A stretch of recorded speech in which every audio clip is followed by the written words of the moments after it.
گرم مٹی پر سونے والا شہنشاہ۔ کیسر و روم نے حالات کا جائزہ لینے کے لیے اپنا ایک آدمی مدینے میں بھیجا۔ وہاں پہنچ کر وہ کسی سے پوچھنے لگا، آپ کے شہنشاہ معظم کا محل کہاں ہے؟ ہم لوگ شہنشاہ، محل اور معظم جیسے الفاظ سے بالکل ناآشنا تھے، آپ ہی بتائیں کہ ملنا کس سے ہے؟ کہا، مسلمانوں کے بادشاہ سے۔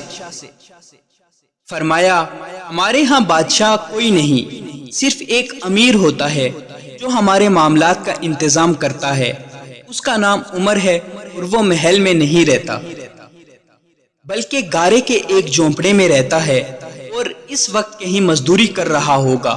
رومی یہ سن کر بڑا ہی حیران ہوا اور آپ کی تلاش میں چل پڑا۔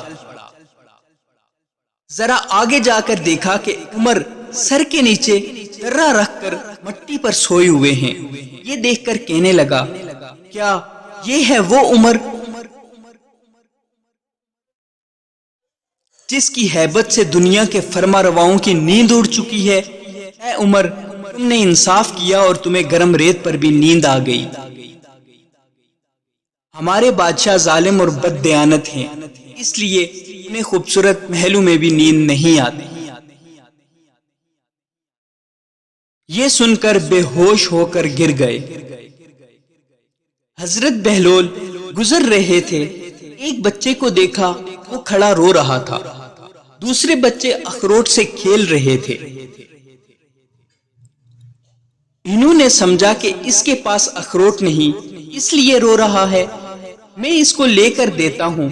انہوں نے کہا، بیٹا رو نہیں، میں تجھے اخروٹ لے کر دیتا ہوں، تو بھی کھیل۔ اس بچے نے کہا، بہلول، کیا ہم دنیا میں کھیلنے آئے ہیں؟ ان کو اس بات کی توقع نہیں تھی کہ بچہ ایسا جواب دے گا، تو انہوں نے کہا، اچھا پھر کیا کرنے آئے ہیں؟ تو اس نے کہا، اللہ کی عبادت کرنے آئے ہیں۔ انہوں نے کہا، ابھی تو تم بہت چھوٹے ہو، تمہارے غم کی یہ چیز نہیں ہے، ابھی تو تمہارا اس منزل میں آنے میں بھی بڑا وقت پڑا ہے۔ بچے نے کہا، ارے بہلول، مجھے دھوکہ نہ دے، میں نے اپنی ماں کو دیکھا ہے، وہ صبح جب آگ جلاتی ہے تو پہلے چھوٹی لکڑیوں سے جلاتی ہے اور پھر بعد میں بڑی لکڑیاں رکھتی ہے، اس لیے مجھے ڈر ہے کہیں دوزخ مجھ سے نہ جلائی جائے اور میرے اوپر بڑوں کو نہ ڈالا جائے۔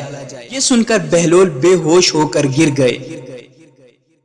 اللہ کی بندگی۔ خواجہ حسن بصری نے بصرہ میں ایک غلام خریدا، وہ غلام بھی ولی اللہ تھا، صاحب نسبت اور تہجد گزار تھا۔ حضرت حسن بصری رحمت اللہ علیہ نے اس سے پوچھا کہ اے غلام، تیرا نام کیا ہے؟ اس نے کہا کہ حضور، غلاموں کا کوئی نام نہیں ہوتا، مالک جس نام سے چاہے پکارے۔ آپ نے فرمایا، اے غلام، تجھ کو کیسا لباس پسند ہے؟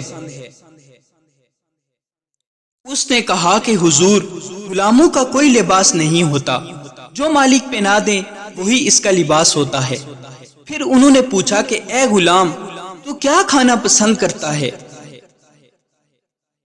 غلام نے کہا کہ حضور، غلاموں کا کوئی کھانا نہیں ہوتا، جو مالک کھلا دے وہی اس کا کھانا ہوتا ہے۔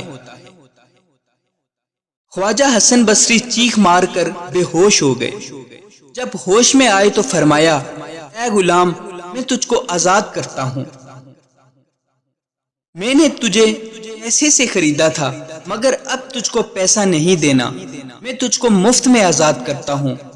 غلام نے پوچھا، کس نعمت کے بدلے میں آپ مجھ کو آزاد کر رہے ہیں؟ آپ نے فرمایا، تم نے مجھے اللہ کی بندگی سکھا دی۔